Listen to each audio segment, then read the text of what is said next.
Hi, this is Paul, and this is Rough Draft for Sunday, where I run through my current edition of my Sunday sermon. Now, this week, like last week, I'm doing this on a Thursday night. It's New Year's Eve, and I want to get my sermon at least somewhat done so I can go home and celebrate New Year's, coming in of the New Year's with my family and have a couple of days off with children coming home. So the sermon might change a lot between now and Sunday. It doesn't mean that I come into my office and work. It means that I get a draft done and I just keep working over in my head over the weekend. And then Sunday morning, I sit down and I work on it some more. And so last week's sermon changed quite a bit from the rough draft. And if you ever want to see the final draft, you can find it on the Living Stones YouTube channel where we have those drafts. There used to be Sunday school on the YouTube channel. I really liked that, but COVID kind of scotched that. And Lord willing, after COVID, Sunday school will rise again,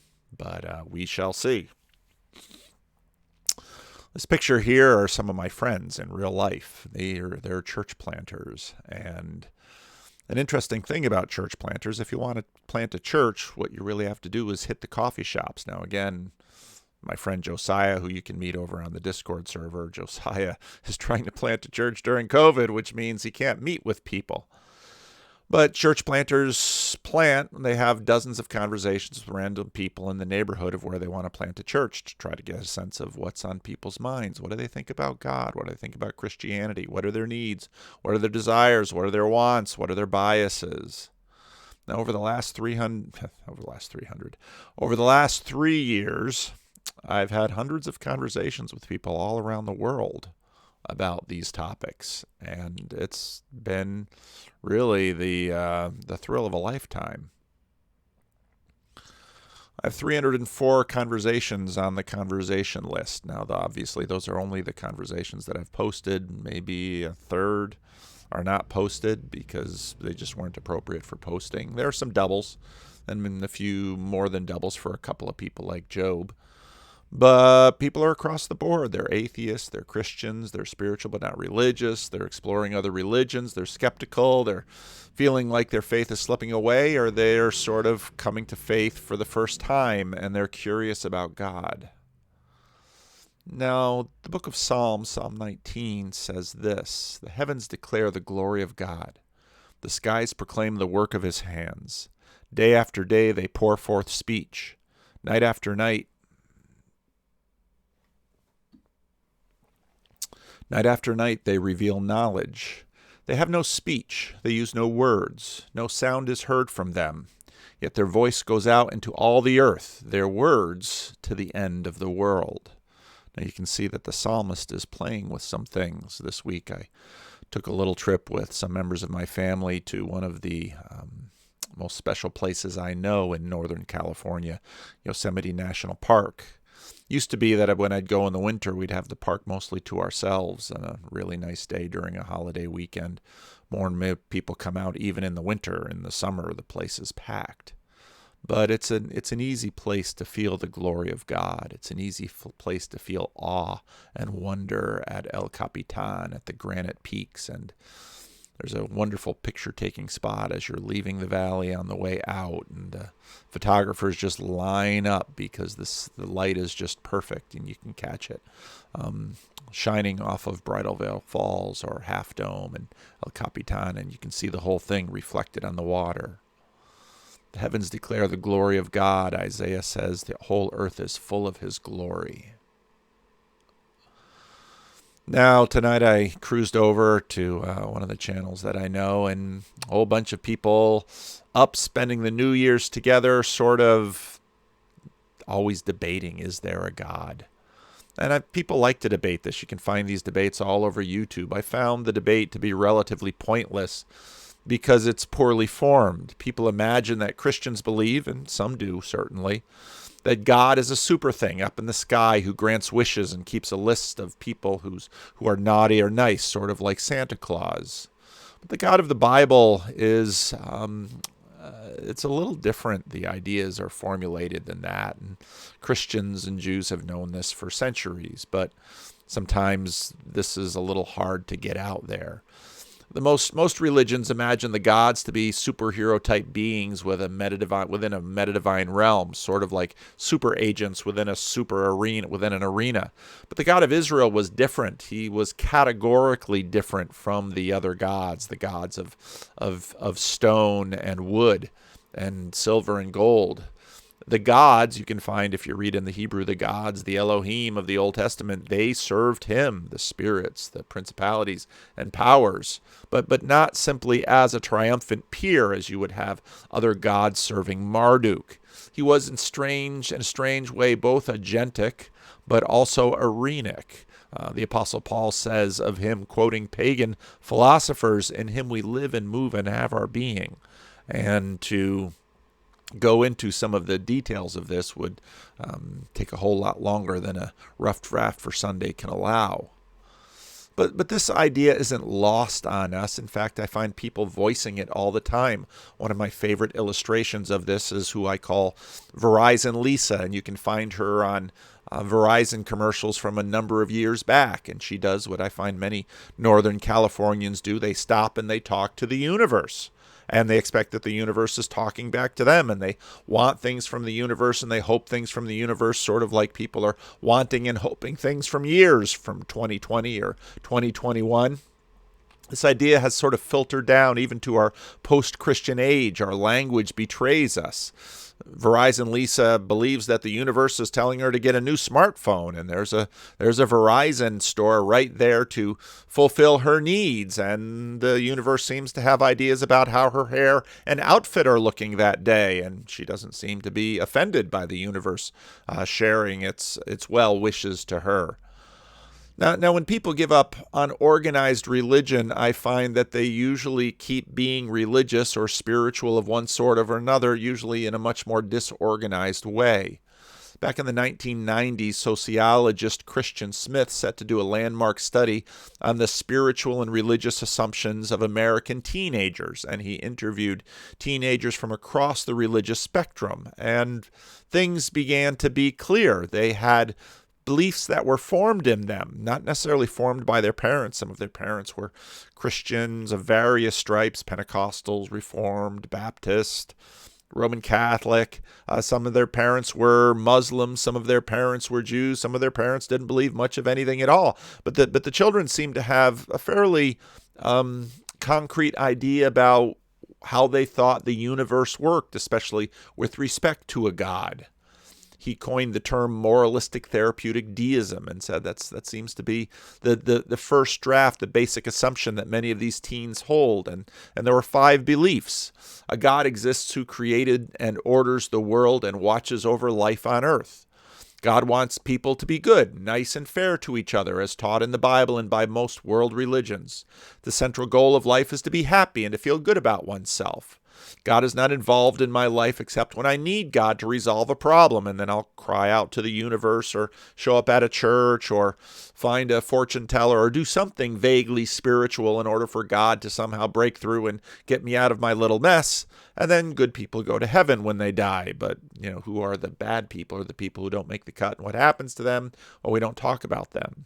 And so you'll find ideas from Christianity and from other religions sort of boiled down into this, but you'll find this to be sort of the rough draft or the starting point or the first draft of many Americans' religious or spiritual assumptions, probably in the 60, 70, 80 percentile, mostly among the young. I was talking to a psychologist friend of mine, and we were sort of comparing notes on some things, and most often folks really don't have many of their own ideas until they get up into or above their 30s. But then they do these things and things go wrong in their life. 2020 comes around with a pandemic or a heartbreak or a medical emergency or a job loss or something. And what happens when the universe doesn't seem to come through for you or seems to be against you? Or when even though you're a good person, bad things happen to you or to other good people, or when the world doesn't seem to be following the arc of justice or landing enough on the right side of history. Atheists sort of jump in to resolve the tension and say there is no meaning and there is no purpose. Live free and happy. Well, live free and happy if you can, because if there is no meaning or no purpose, we're sort of scavengers and opportunists rummaging around the surface of the earth trying to do the best that we can. People in their disappointment with the unspoken deal that they decide to sort of get passive aggressive with God and on one hand say, you don't exist, or I'm angry with you, so you're dead to me. I'll deny your existence. Take that. And, the God that they've just declared doesn't exist must somehow be offended that they've decided to turn up their nose and walk away and say that the universe is just a product of randomness. Not thinking through the fact that if it's a product of randomness, then they're actually going to die cold, dead, and they're going to be cold, dead, and alone. And 100 years from now, nothing they do will matter, at least not to anybody then. And of course, they say, well, we'll use reason to fix this. But, it's not as if we haven't been using reason all along. We usually employ reason when there's something that we want to do or accomplish. And then the main obstacle seems to be other people who won't listen to reason.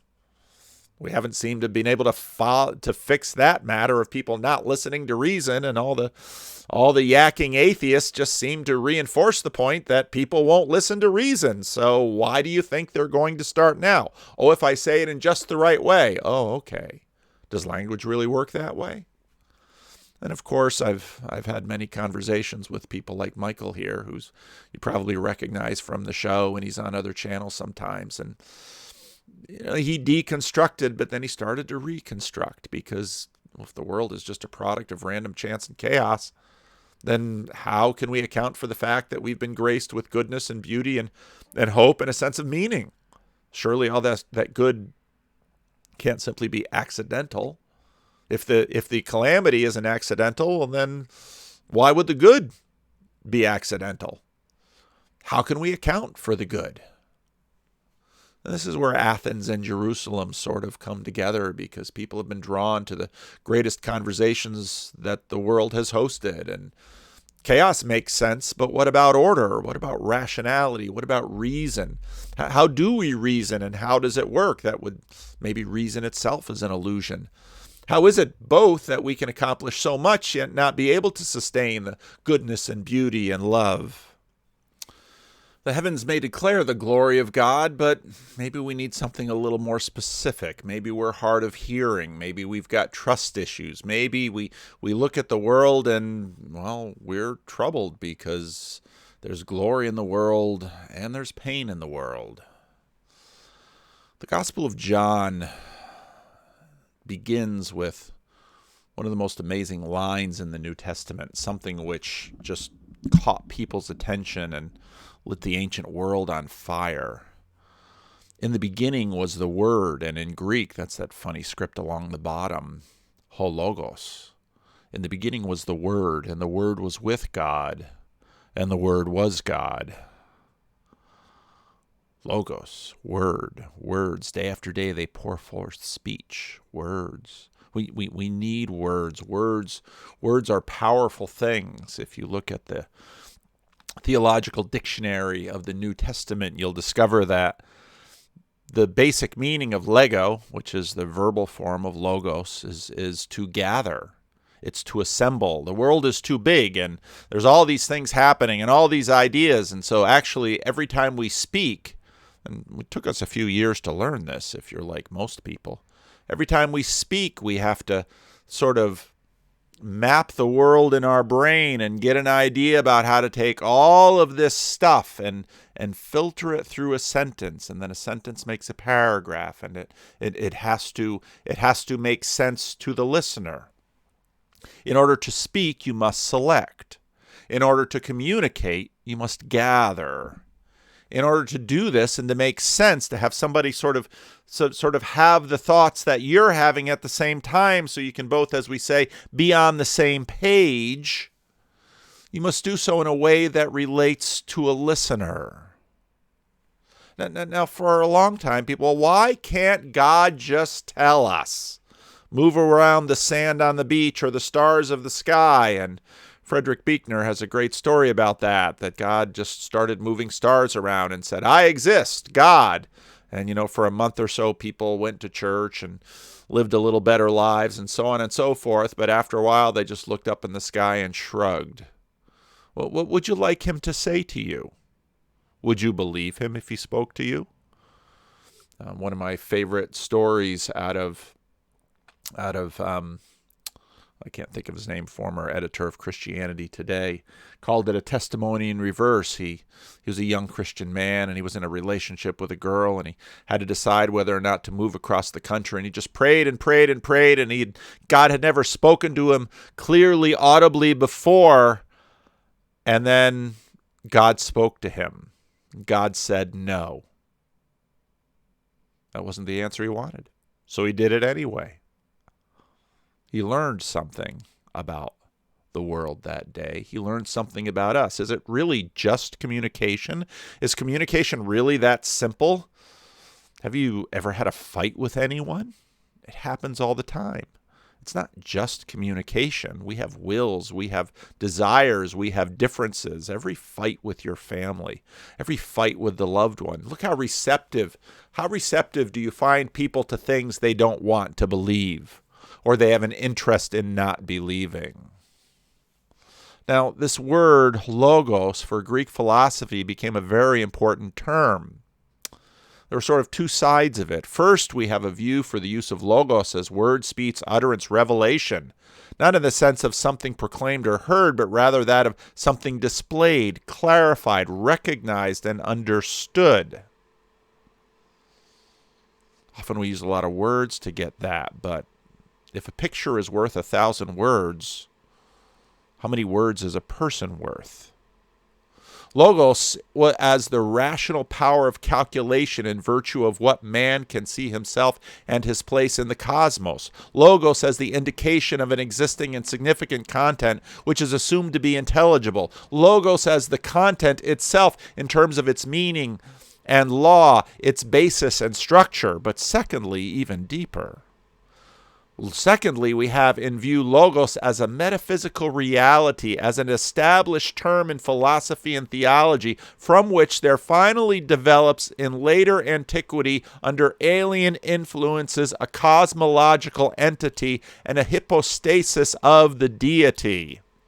And then, dare he write it in English, a deuteros theos. Deuteros. That sounds like a second God, but God is one. How can that be?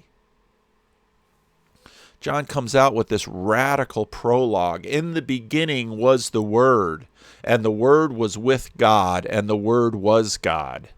He was with God in the beginning. Through him all things were made. Without him nothing was made that has been made.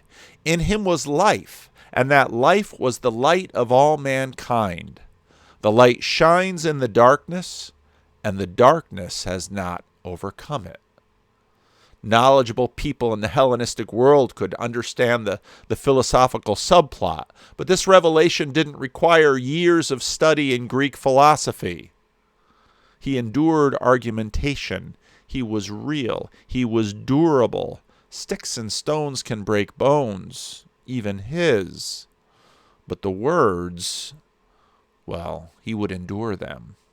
He is more real than that which opposes him. The true light that gives light to everyone was coming into the world. He was in the world, and though the world was made through him, the world did not recognize him. He came to that which was his own, but his own did not receive him. Yet to all who did receive him, to those who believed in his name, he gave the right to become children of God. Children born not of natural descent, nor of human decision, nor a husband's will, but born of God. Last week we talked about the possibility of the commons, where the knowledge of the Lord covers the earth like the waters cover the sea. People who have a direct relationship with the Father, the likes of which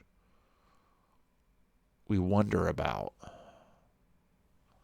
The Word became flesh and made his dwelling among us. We have seen his glory, the glory of the one and only Son, who came from the Father, full of grace and truth. Out of his fullness we have all received grace, in the place of grace already given. For the law was given through Moses, grace and truth came through Jesus Christ. If you remember last week, we talked about norms and laws and then deep code. It's a deep family code that gets into us, that changes us from the inside, by which we begin to resemble the one who was the icon, the image of the invisible God, says Colossians 1:15. No one has seen God because it's too big. But the one and only Son, who is himself God and who is in the closest relationship with the Father, has made him known. Now still there is darkness in the world. The world still resists him. We still imagine ourselves at the center of the story, even though we're too small even for the story, and the world continues to disappoint. But only by the voluntary sacrifice. So the Gospel of John begins with the book of signs, where we begin to recognize him, and it culminates in the book of glory. And that glory is his crucifixion and then resurrection. We begin to see ourselves in his light. We begin to see our darkness by his light. We begin to trust his goodness. We begin to join the cruciform pattern by which neighbors are loved, gifts are given, and death is swallowed up in victory. He shows us glory by giving himself. We show his glory by giving ourselves. On the night he was betrayed, he took bread and broke it, and said, "This is my body, given for you. Do this in remembrance of me." We become children of the Father, just as he showed himself to be the Son of the Father, full of grace and truth.